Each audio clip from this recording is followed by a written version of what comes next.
Goers were... But outer space is on the inside. Which reminds me, the way things are going, you better get your copy right away before it becomes obsolete and the prices go up.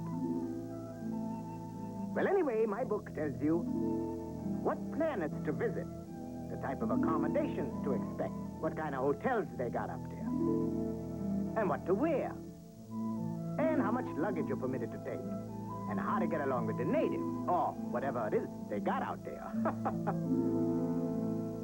But let's start at the beginning on page 1, where man didn't know anything about outer space. The only space he was concerned with was inside his cave, where there was food and friendship. With the sun came the day, bringing warmth and light. With the stars came the night, bringing darkness and fear.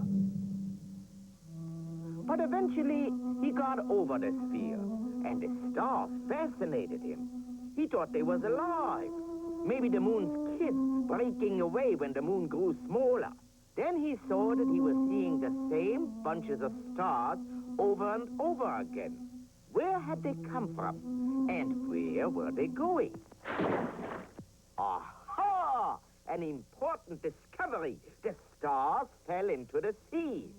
The Earth was an island, floating in water, circled by a glittering ring of heavenly objects. As man learned to till the soil, he associated the stars with events of good and evil. When the bull was in the heavens, he planted his crops. This was good.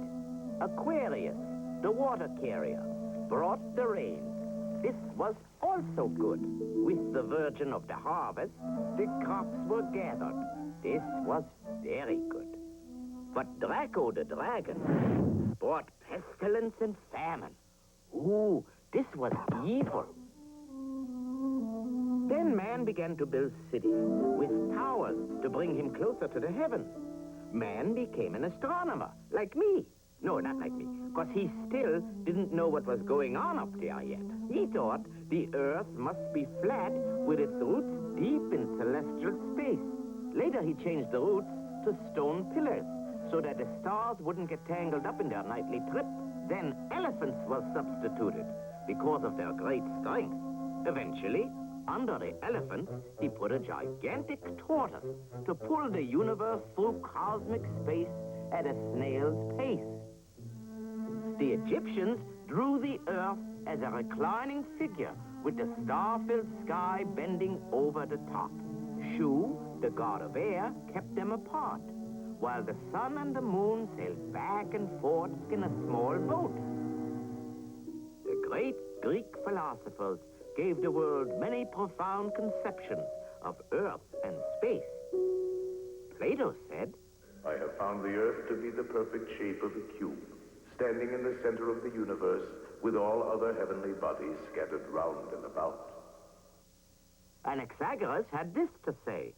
Being in the center of the universe, the Earth is assailed by the rotating ether, which tears away bits of Earth, flinging them outward, setting them afire, creating stars and planets. Then there was Aristarchus. Gentlemen, I disagree. The sun is obviously in the center, with the Earth and other planets traveling in circular paths. And thus the sun... Finally, there was Ptolemy. Learned men of science, I have listened to all your arguments. I now decree that our great Earth stands immovable as the hub of the universe, the supreme center of intelligent thinking. Ptolemy's decree was blindly accepted, and space science was set back at least 1,000 years. They called it the Dark Ages because everyone was in the dark. It was an age of superstition and sorcery. With the Renaissance came a learned monk, Nicholas Copernicus. He proved with arithmetic that the Earth was not the center of the universe, but one of the many planets circling around the sun. In 1610, Galileo published his Sidereus Nuncius. It described the wonders of the heavens as seen through that great new invention, the telescope. not spots of light, but spheres, like the Earth. Jupiter had belts of color. Venus had phases like the moon. Saturn had a gorgeous ring, and Mars was round and red. Galileo had finally straightened things out up there. Perhaps the most closely observed heavenly body outside of Jane Moon's field is the moon itself. Now, this interest in the moon starts when we're just kids. Little kids. Look at these moons in every one of them. Oh, aren't kids' imaginations imaginative? Sometimes I wonder why I remain a bachelor. Oh, there's nothing like the pitter-patter of little voices. The man in the moon came down too soon and asked his way to Maureen. He went to the south and burned his mouth to Cecily's home to Corey. Hey, little Bill, the cat in the field. The cow jumped over the moon. The little dog laughed to see the sport. And the deer went to swim. I see the moon and the moon sees me. God bless the moon and God bless me. Oh, boy, that really gets you.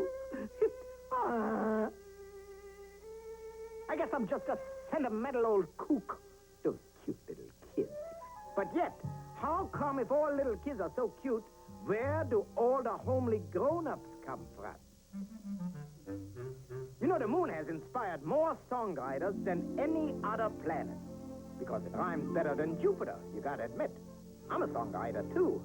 I write songs on the side, and sometimes on my Bach. Or on my Beethoven, for that matter. All right, I shall now decompose a romantic little love ballad about the moon. La la la dee ba ba ba ba. Ooh, that's beautiful. Ah, see, you gotta find middle C. Si, senor. That's it.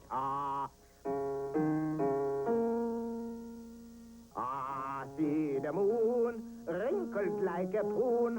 Ooh, that's terrible. That's gonna ruin the tune. All right, let's see, what should it be? It looks like a baboon. Ooh, where did all that monkeying around come from? All right, let's see. Loon, goon, June. That's it. Goon. That fits the tune. Love will bloom, and you will croon. Ba-ba-ba-ba-ba, ba-ba-ba-ba. They don't call me the Bingle for nothing, you know. Well, anyway, you get the general idea, didn't you? Oh, here is some advice. Always design the cover first. It's the hardest part. All right, take it, boys.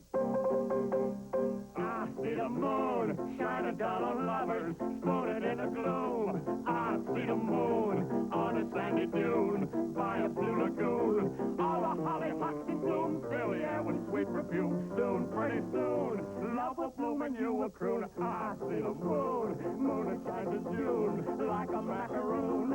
I see the moon, we will sing it soon, a rhyme that always moon. Soon, soon, June and moon, there'll always be a honeymoon. Honey, honey, honey, moon, moon, moon. I see the moon, moon that shines in June like a macaroon. I see the moon, we will sing it soon, a rhyme that always moon. Soon, soon, June and moon, there'll always be a honeymoon. There'll always be a honeymoon. Honey, honey, honeymoon, which can you boon? There'll always be a honeymoon.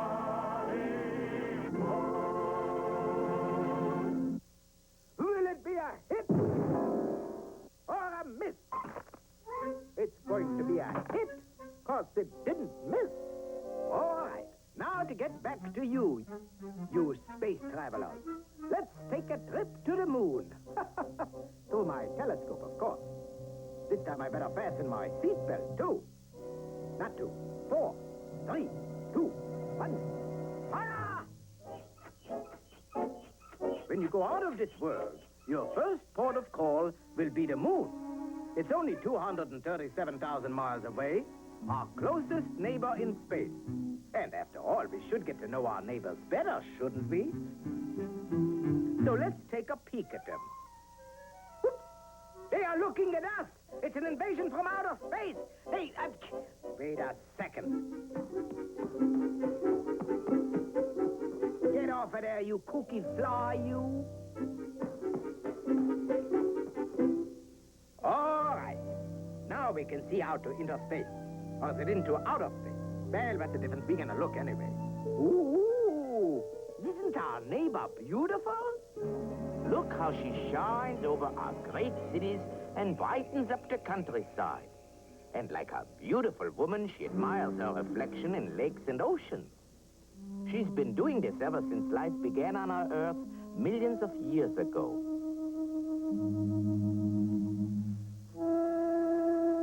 No wonder primeval man was attracted by the moon. Legend tells the story of an old man who, while digging, discovered a small, shiny object. As he held it in his hand, it grew and grew and grew, and finally escaped into the sky to become the moon. To some, the moon was sort of a personality. Sometimes it had the face of a man, or better yet, a woman. Others even thought they saw a four-eyed leopard. But it wasn't the different faces that really drew them. It was the different phases. You know, the way it always changes its shape. The ancient Hindus believed it was their god of night, slowly turning his lamp as he moved across the sky. The Aegeans, on the other hand, thought the moon was a silver shield, reflecting the seas and the mountains of the earth. Moon worship was an important part of many ancient religions. The Sumerians called the moon Nana, and the golden calf with crescent horns was a symbol of reverence. This is the Egyptian moon god, Thoth. He was the chief timekeeper of that time, you know. 12 times between the annual rise of the Nile, the moon grew to fullness. This gave Egypt one of the first lunar year calendars. And here is Diana, the Grecian moon goddess, who was such a beauty, the Romans built a silver temple in her honor. Some primitive people were scared out of their wits by an eclipse. They believed a giant serpent was devouring the sun's light, so they danced and made great noises to frighten the moon beast away. And away he would go. The author of the first book devoted completely to the moon was Plutarch. He said the moon was simply a smaller Earth, but unlike the Earth, its inhabitants were demons. This weird idea inspired one Lucian of Samosata to write what was perhaps the first science fiction story about a very strange journey to the moon in 160 A.D.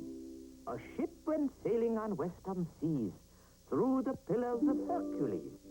She sailed through a realm as dark as night, pursuing her course of lunar flight. The Moon King held his hand aloft and cried to far and near, "Begone, ye earthling creatures bold. There are no women here." There followed upon the face of the earth a period called the Dark Ages. For centuries, the light of knowledge was extinguished, and only a fleeting mention of the moon was made. Moon. Then there was the great event of 1609, Galileo's telescope. After a close-up look at the moon, Galileo excitedly announced it as another world, complete with mountains and seas. When the astronomer-mathematician Johannes Kepler heard of Galileo's startling observations, he wrote a book about the moon called Somnium, or Sleep. In this very imaginative account, Kepler goes to sleep during an eclipse and is kidnapped by moon demons. Because they can't stand the light of the sun, they travel to and from the earth using the moon's shadow for a bridge. Here on the moon, Kepler awakes to see a fur-covered moon creature, emerging during the cool of the evening.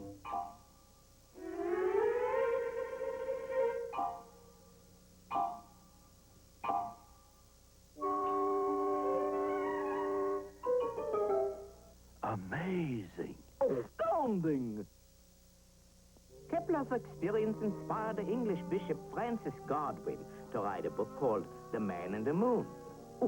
Anyway, his hero is a Spanish gentleman exiled on St. Helena who escapes by building a flying machine propelled by bird power. He realizes too late that these birds are of a rare type that migrates all the way to the moon. However, the trip is interesting, and he finds that the moon's inhabitants vary in size according to their rank. Their only language is music.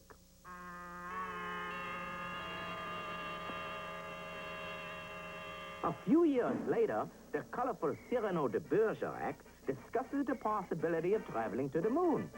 His close friends scoff at the idea. This drives Cyrano to prove his point by writing a unique science fiction moon trip. His own personal device for getting to the moon is a string of bottles containing dew. Now, anyone knows that as the sun rises, so do the morning dew, and so do Cyrano. His scheme works so well that he has to discard some of the dew bottles for fear of overshooting his mark. But alas, he drops one too many, misses the moon, and lands in Canada. The natives are very hostile. What to do? Build a rocket, of course. This time, he is more successful. When his fuel supply gives out, the moon's gravity helps him make a triumphant lunar landing.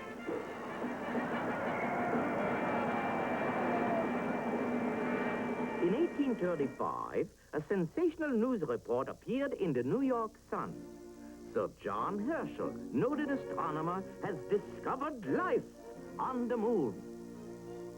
The account stated that Sir John, aided by a powerful new telescope, observed fantastic rock formations, strange plants, and hairy man-like creatures with bat wings who walked about in a dignified manner.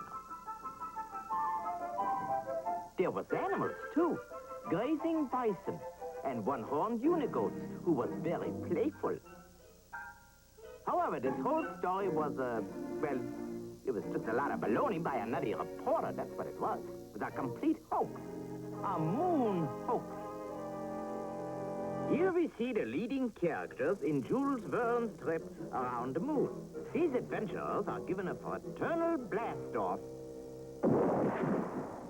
by the brothers of the Baltimore Gun Club.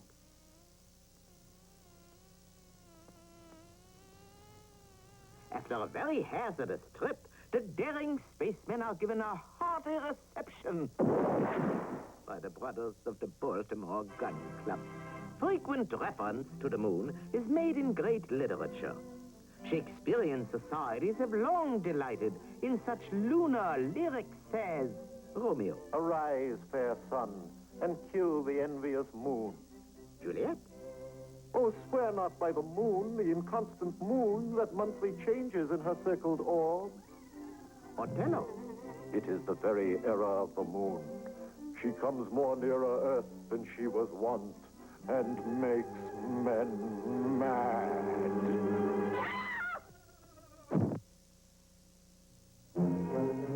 The moon is the source of many odd beliefs and superstitions. One of the oldest sayings is that the moon is made of green cheese. Or that it is the resting place for all articles lost on Earth. It is said if a man sees a new moon through a window, misfortune will befall him. Or, if he cuts his hair under a new moon, it will grow back too fast. Meaning, a secret wish made to a new moon will come true. But it is unlucky to see the new moon over the right shoulder. A new moon is the time to begin things. This is a good time to get married, to build a house, and move into it. Caesar once said that the dark of the moon is a good time to start a battle.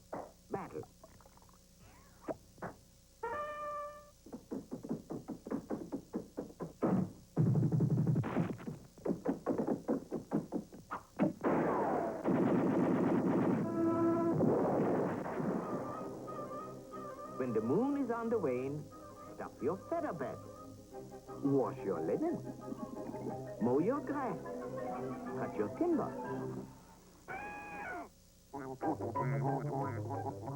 Some farmers believe that the moon governs the planting of crops. They say that root-type crops should be planted during the dark of the moon, while the light of the full moon is the best time to plant the crops that grow above the ground. Also, medicines and tonics are said to be more efficient when taken during the full moon. In autumn, the full moon is the harvest moon. If the moon is a silver shield, be not afraid to reap your field. But if she rises haloed round, soon will tread on deluged ground. Pale moon doth rain, red moon doth blow. White moon doth neither rain nor snow.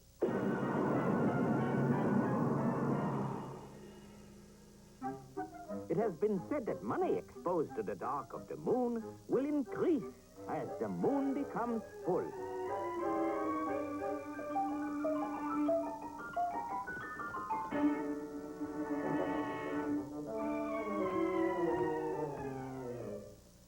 Some even believe that the left hind foot of a rabbit procured in a graveyard during the dark of the moon will bring good luck. We are warned that sleeping in the lunar light will produce lunacy.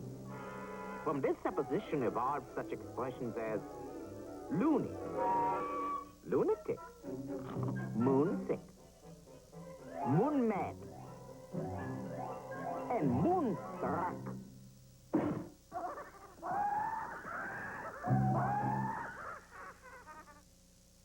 And now, for the most important chapter in my space travel guide. Now, which one is the most important? There are so many of them. Ah, yes, here it is. Spaceship etiquette. You know, before you can plant your tootsies on another planet, you got to get there first. And behavior on a space trip will have to follow a whole new set of rules. You get an inkling of this when you are riding in an automobile. Step on the gas and you're pressed against the back of the seat. The body is resisting the change of motion. On the other hand, when coming to a stop, there is a tendency for the body to move forward. We have made tests with rocket sleds that duplicate the stresses of an actual takeoff.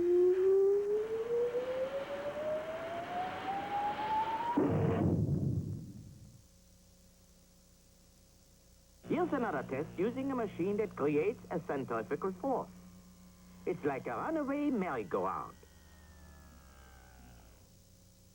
Put a man in it, spin him around, and he experiences the pressure of gravity. More speed, more pressure. More speed, more pressure. The faster you go, the flatter you get. What a way to die.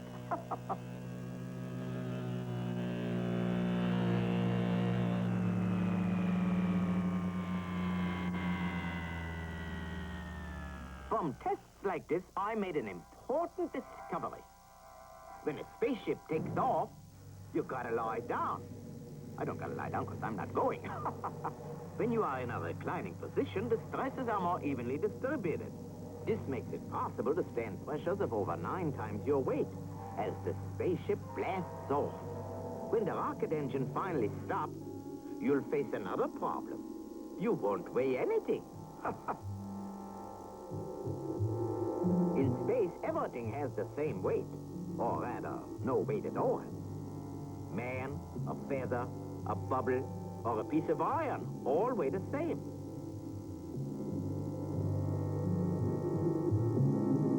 However, man is designed to live with gravity, the down-pulling force which Sir Isaac Newton first explained.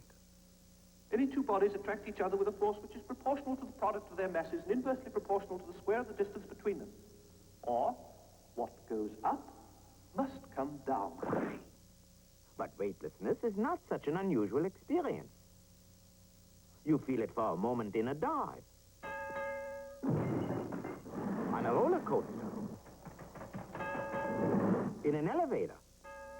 But cut the cable and you'd have the exact feeling of weightlessness in space till you hit the bottom. It takes iron nerves waiting for the impact that never comes. But you'll get used to it.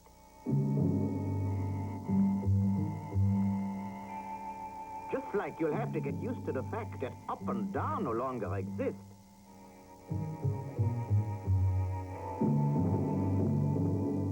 And until you do, you may become dizzy.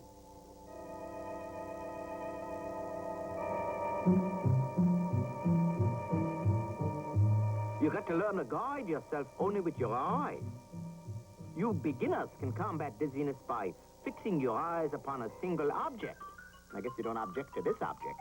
You know, a space traveler can't move like he does on the ground. Because your slightest movement will be violently magnified. Your muscles are adjusted to normal earthbound gravity. Just remember these rules. In space, there's a tendency to spin. And the more compact you make yourself, the more you spin. So don't get compact, you nut, you. Spread your arms and your legs and you slow down. In fact, after a trip or two, you should be able to dog paddle like a fish through the air. A flying fish.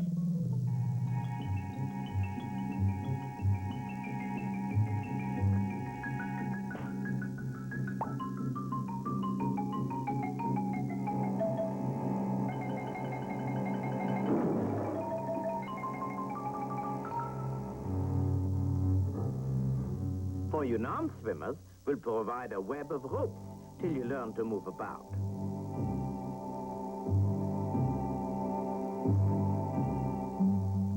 After all, weightlessness is something you are going to have to learn to live with. On Earth, the atmosphere protects us from dangers in space. But out there, it's different. For instance, your spaceship might bump into a swarm of cosmic rays. But don't worry about it. We've all been stung before. Oops.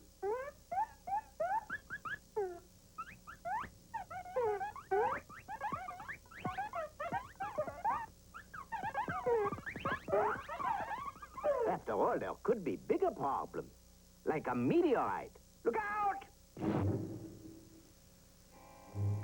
But in case one should puncture the walls of your spaceship, just plug it up. Because if you don't, you couldn't last more than 15 seconds in the vacuum of outer space without a spacesuit.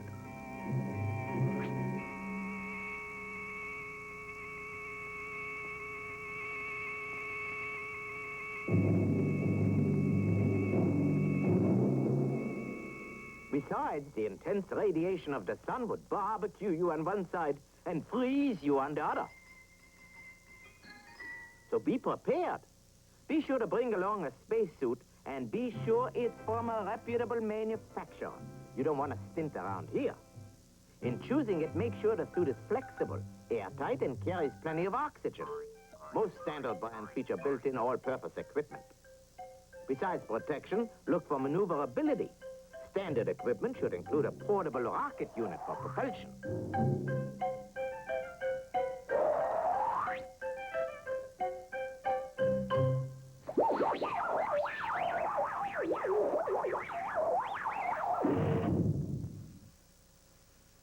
Action, reaction.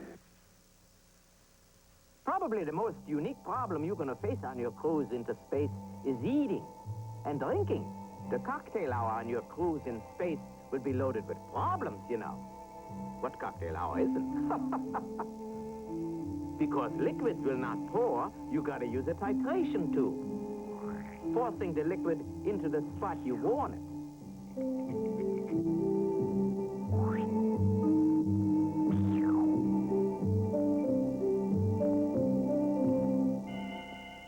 And unless that spot is leak-proof, it'll escape and float all over the place until everything is covered with a wet film.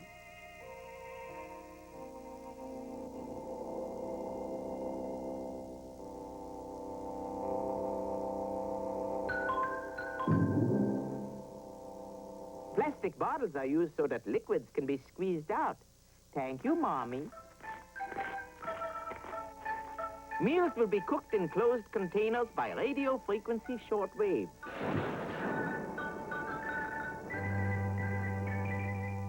In space, you won't have to worry about the proper fork to use. Just grab the sugar tongs. You can forget about dieting out there, too. You might look like a fat slob, but you'll never be overweight.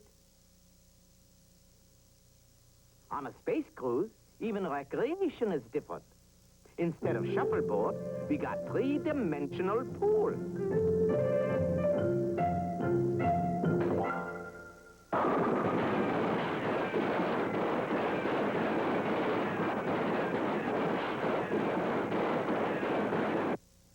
And so to bed. And another new experience. No mattress, no pillow. Just a net to keep you from drifting in your sleep. Like sleeping on a cloud. Floating through the incomprehensible nothingness of space. With your mind free from the everyday problems down here on Earth. Because, man, you've got enough to worry about up there in space. Up.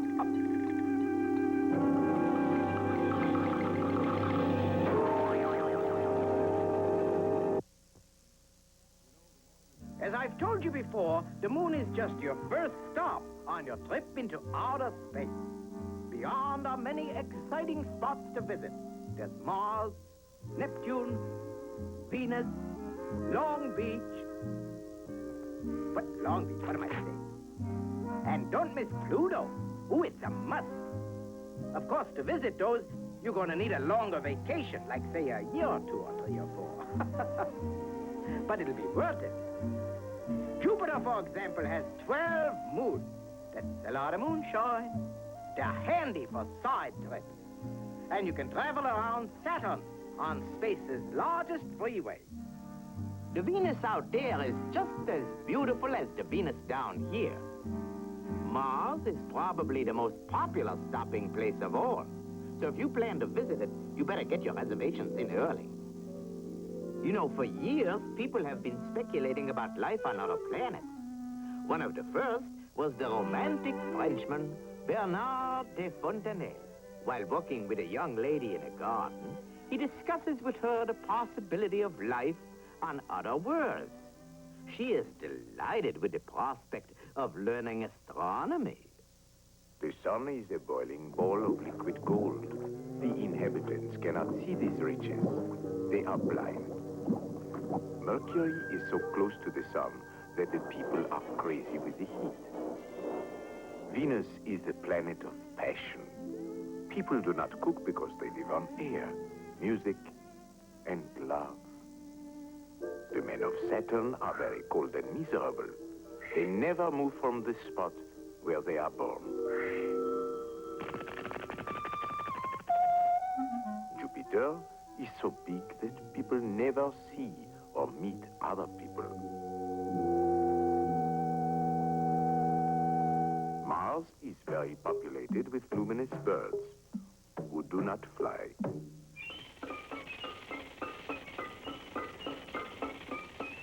And here are some ideas by a Swedish philosopher. I try out my Swedish. The people of Mercury is very thin. They have tremendous memories.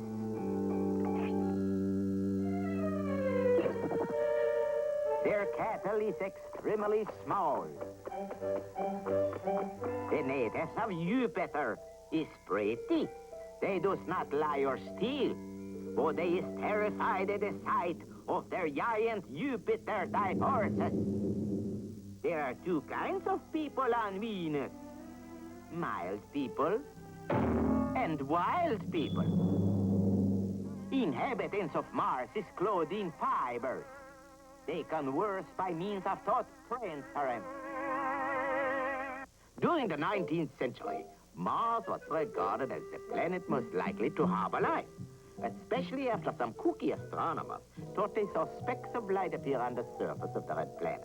Many people believed these were attempts to signal the Earth, and plans were laid to build a gigantic mirror to return the friendly greedy. Kurt Laswitz thrilled the world with his story about a crew of Earthmen who are captured by a magnetic Martian spaceship. The Earthmen are taken to Mars, where they are wined and dined on tasty synthetic food. Where'd he go? There he is.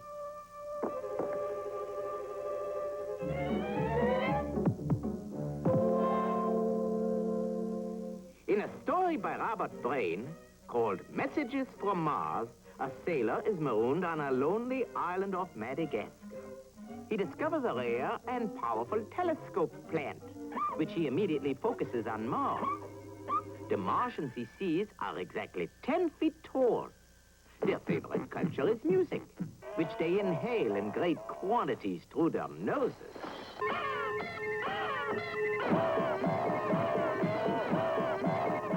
And as the 20th century dawned, H.G. Wells excited countless imaginations with his approach to life on Mars.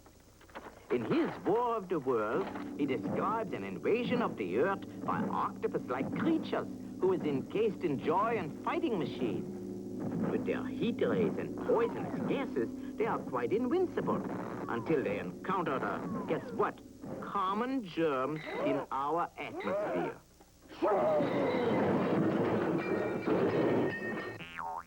Mr. Wells followed his science fiction story with a more serious discussion. He reasoned that plants would grow taller and thinner in the weaker gravity of Mars, and insects would probably be larger than those on Earth. The Martian animals covered with fur or feathers during winter would lose their coverings with the coming of summer.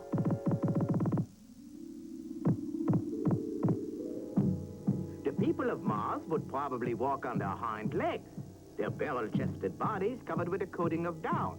Their ample craniums would be crammed with intelligence, and their trunk-like noses would be indispensable for feats of engineering. Where he meant. Novelist Edgar Rice Burroughs supplied his readers with a complete Martian dictionary. Barsoomian, warlike people on Mars. Human bipeds with variegated color characteristics. Pants, Martian lion, dwells in Dead Sea areas. Is carnivorous, has 10 legs. Kalat, a pony-sized Martian dog with a frog-like head. Thoat, a dog-sized Martian horse with about 8 legs.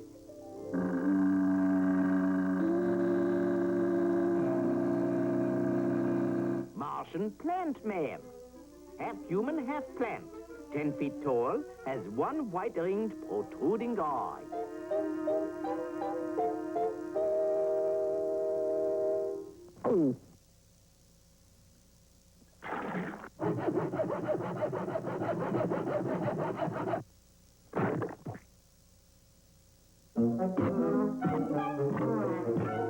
Through the years, there have been frequent rumors that Martians disguised as Earthmen walk among us.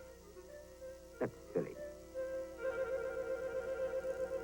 These stories is perhaps strengthened by the thousands of reports of unidentified flying objects passing in an endless procession across our skies. Today, there's tons of junk written about life that is supposed to be on these planets. Look at some of these titles. True fantastic comics. Super horrible comics. Impossible science comics. Impossible is right. This stuff is so full of baloney. Come to think of it, I like baloney, though, so I think I'll take a little potluck. But you boy, this one's going to be hard to swallow. Like all the others, it starts at an ultra-secret government space project. And the hero is a young electronics genius who is always busy formulating new laws of thermodynamics and astrophysics and how much is 2 and 3. The heroine is his secretary. Efficient, hard-working, and rather attractive. Of course, the villain is a mechanical robot from Mars. Naturally, what else? He's usually controlled by a mastermind whose appearance is so horrible we can't reveal it at this time. The escape device is a late-model electrophlegmatic flying saucer. The same old story plot, too. Concerns the lack of some precious element on Mars, like women?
Take a letter, Miss Smith.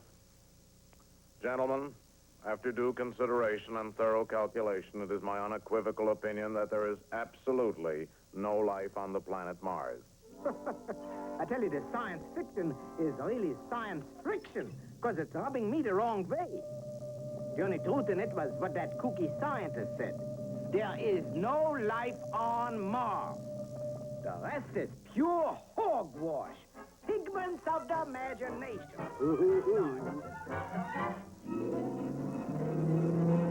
And I'll say it again and again, and I'll say it again. There are no such things as Martian monsters. So feel free to take the trip. But be sure to take along my space travel guide. Don't worry about the size. It'll be weightless in space. Bon voyage!